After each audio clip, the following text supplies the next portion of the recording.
Bismillahirrahmanirrahim. Kisah pasukan gajah. Abraha al-Habsyi adalah wakil Raja Najasyi di Yaman. Ketika ia melihat orang-orang Arab menunaikan haji ke Ka'bah, ia membangun gereja yang besar di kota San'ah. Maksud pembangunan itu, ia ingin memalingkan hajinya orang-orang Arab ke gereja tersebut. Akhirnya, seorang lelaki dari Bani Kinanah mendengar hal itu. Lelaki itu pun memasuki gereja tersebut pada suatu malam dan meletakkan kotoran di arah kiblat dalam gereja. Saat Abraha mengetahuinya, ia naik pitam. Abraha melanjutkan, "Siapa yang telah melakukan ini?" Dikatakan kepadanya, pelakunya seorang lelaki dari Arab dan masih dari kerabat yang mengurusi Ka'bah di Mekah. Ia melakukannya karena marah setelah mendengar bahwa engkau akan memalingkan hajinya orang Arab ke gereja. Abraha marah besar dan bersumpah akan melakukan perjalanan ke Mekah untuk menghancurkan Ka'bah. Abraha pun memerintah orang-orang Habasyah untuk bersiap-siap melakukan perjalanan ke Mekah. Mereka telah siap melakukan perjalanan bersama gajah yang telah mereka siapkan. Setelah mendengar berita itu, orang-orang Arab menganggap sebagai sebuah ancaman besar dan mengerikan. Mereka pun memutuskan untuk berjuang keras melawan mereka saat ingin menghancurkan Ka'bah di Baitullah Al-Haram. Seorang lelaki yang termasuk pemuka penduduk Yaman yang dikenal dengan nama Zunafar keluar mengajak kaumnya dan kaum selain Arab yang mendukungnya untuk memerangi Abraha berjuang membela Baitullah Al-Haram dari niat Abraha untuk menghancurkannya. Orang yang mendukungnya pun bergabung untuk memerangi Abraha. Dalam peperangan tersebut, Zunafar mengalami kekalahan. Ia dijadikan tawanan. Saat ia mau dibunuh, ia berkata, "Wahai sang raja, janganlah engkau membunuhku. Barangkali hidupku bersamamu lebih bermanfaat daripada kematianku." Raja pun membiarkannya hidup dan menahannya dengan dibelenggu. Abraha sendiri dikenal lembut hatinya. Abraha melanjutkan perjalanannya hingga sampai tanah Khotham. Di sana ia dihadang dua suku, Syahran dan Nahis, yang dipimpin Nufail bin Habib al-Khothami.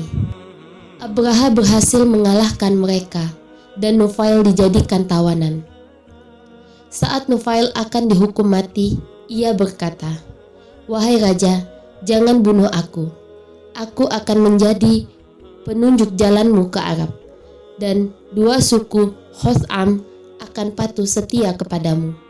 Raja pun membebaskannya. Nufail pun ikut rombongan menjadi penunjuk jalan.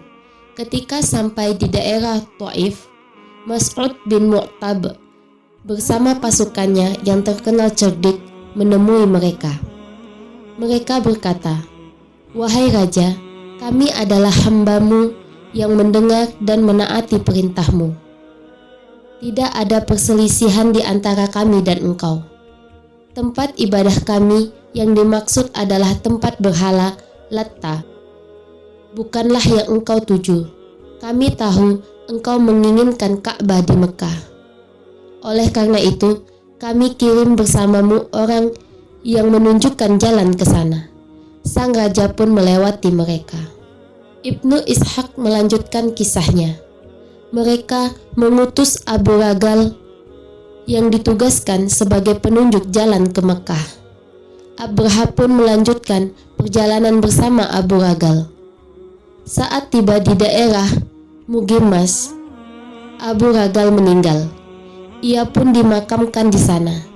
Setelah itu, tanah tersebut dijadikan pemakaman penduduk Mugimas. Saat Abraha sampai di Mugimas, ia mengutus seorang dari kaum Habasyah yang bernama Al-Aswad bin Mas'ud untuk pergi ke Mekah dengan berkuda. Akhirnya harta benda penduduk Tihama dari suku Quraisy dan lainnya diserahkan kepadanya, termasuk 200 ekor unta milik Abdul Muthalib bin Hashim yang menjadi pemuka Quraisy. Setelah itu, suku Quraisy, Kinanah Huzail, dan orang-orang di daerah haram berniat untuk memeranginya.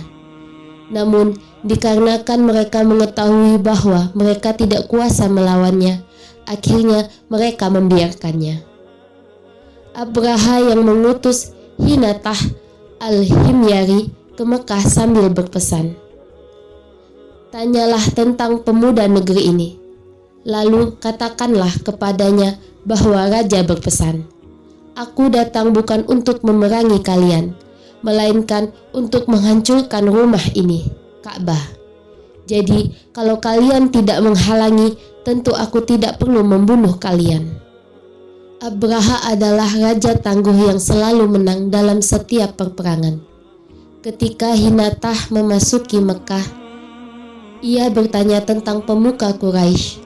Lalu dikatakan kepadanya bahwa nama pemuka Quraisy adalah Abdul Muthalib bin Hashim bin Manaf bin Qusay. Ia pun mendatanginya dan menyampaikan pesan sang raja. Abdul Muthalib berkata kepadanya, "Demi Allah, kami tidak berniat memeranginya. Kami tidak memiliki kekuatan.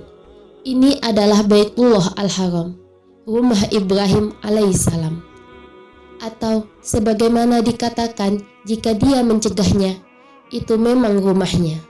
Sebaliknya, jika dia membiarkannya, demi Allah kami tidak mampu mempertahankannya." Hinatah pun berkata, "Pergilah bersamaku untuk menemui raja. Dia telah memerintahkanku untuk menjemputmu." Abdul Muthalib pun ikut bersamanya, didampingi beberapa anaknya hingga menjumpai sekelompok pasukan. Ia bertanya tentang Zunafar, yang merupakan sahabatnya, hingga ia masuk tahanan untuk menemuinya seraya berkata, "Wahai Zunafar, apakah engkau memiliki sesuatu untuk menghadapi yang menimpa kita?"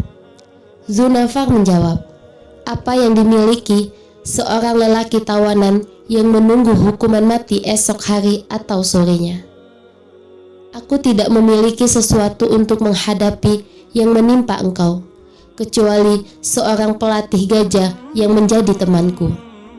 Aku akan mengutusnya kepada raja dan menyampaikan pesan tentangmu, memberikan hak-hakmu, memintakan izin untuk berbicara kepada raja, dan membantumu di hadapannya jika takdirmu demikian." Abdul Muthalib berkata, "Hal itu cukup bagiku."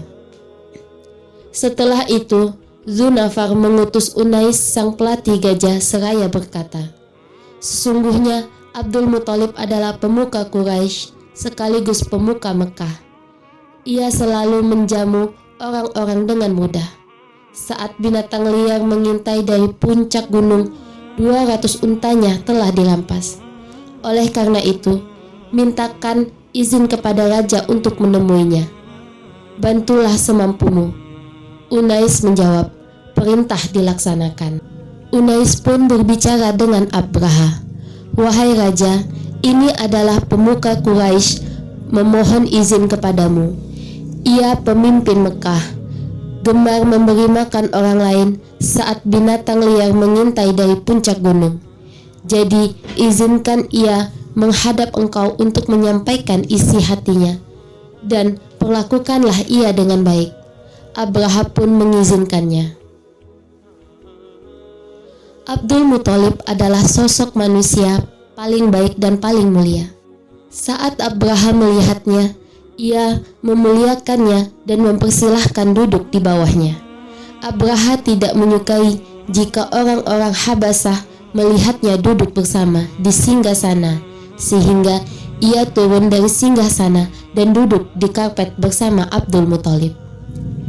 Ia pun berkata kepada penerjemahnya, "Katakan kepadanya apa keperluannya." Setelah penerjemah raja menyampaikan hal tersebut, Abdul Muthalib berkata, keperluanku adalah aku ingin untaku yang berjumlah 200 ekor dikembalikan. Abraha berkata kepada penerjemahnya, katakan kepadanya, aku kagum saat melihatmu.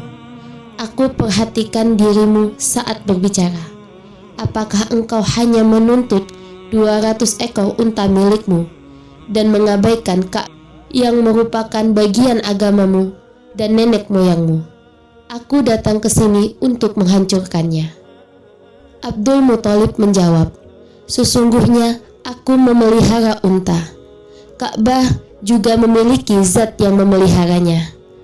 Akhirnya Abraha mengembalikan unta Abdul Muthalib yang telah dirampasnya. Setelah mereka berpisah, Abdul Muthalib kembali ke Quraisy untuk memberitahu penduduk dan menyuruh keluar dari Mekah menuju ke puncak gunung dan bukit-bukit. Hal ini untuk menghindari pasukan Abraha yang terkenal dengan kekuatannya. Kemudian Abdul Muthalib mengambil tali pintu Ka'bah dan berdoa kepada Allah bersama kaum Quraisy agar mereka ditolong dari Abraha dan tentaranya. Ya Allah, sungguh seorang hamba melindungi rumahnya. Lindungilah rumahmu.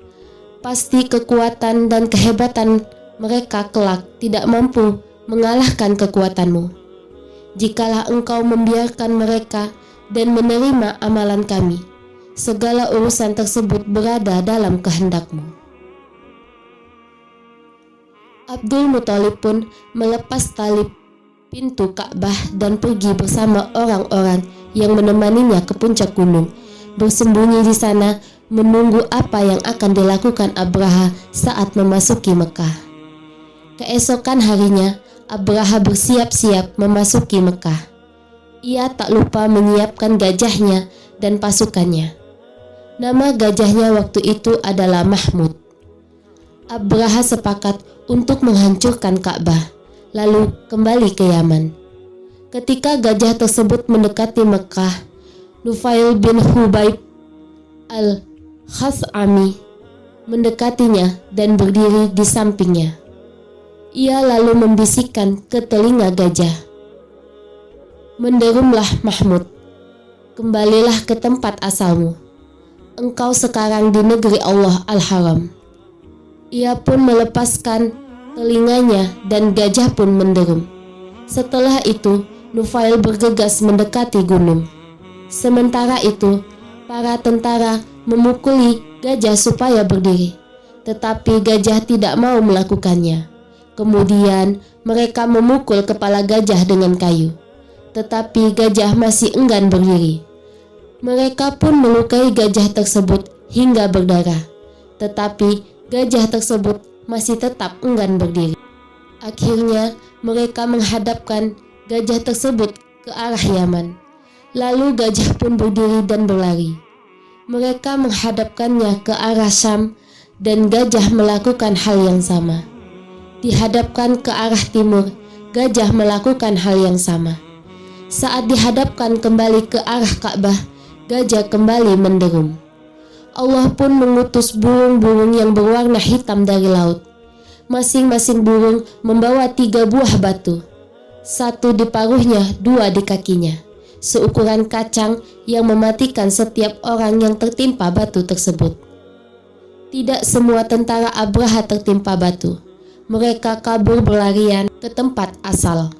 Mereka bertanya kepada Nufail bin Hubayb agar menunjukkan jalan ke Yaman. Nufail pun berkata saat melihat turunnya siksa tersebut, "Di manakah tempat berlari?" Mereka pun berjatuhan dan meninggal di sepanjang jalan. Abraha sendiri mengalami luka di tubuhnya. Mereka pun membawa Abraha untuk kembali ke Yaman. Tetapi bagian tubuhnya bertambah parah, sampai ia muntah darah. Saat mereka sampai di Yaman, keadaan Abraha seperti anak burung yang sangat hina dan lemah lunglai. Ia tidak mati sampai akhirnya dadanya terbelah dan jantungnya keluar. Ibnu Ishaq melanjutkan, ketika Allah mengutus Nabi Muhammad SAW, hal itu termasuk karunia Allah yang diberikan kepada kaum Quraisy. termasuk juga perlindungannya dari niat buruk Habasah, sehingga penduduk Quraisy dapat bertahan. Allah Subhanahu wa Ta'ala juga berfirman, karena kebiasaan orang-orang Quraisy, yaitu kebiasaan mereka berpergian pada musim dingin dan musim panas, maka hendaklah mereka menyembah Tuhan pemilik rumah ini, Ka'bah, yang telah memberi makan kepada mereka untuk menghilangkan lapar dan mengamankan mereka dari rasa ketakutan. Quran Surat Quraisy ayat 1-4. Allah Subhanahu wa Ta'ala berfirman, tidaklah engkau Muhammad perhatikan bagaimana Tuhanmu telah bertindak terhadap pasukan bergajah.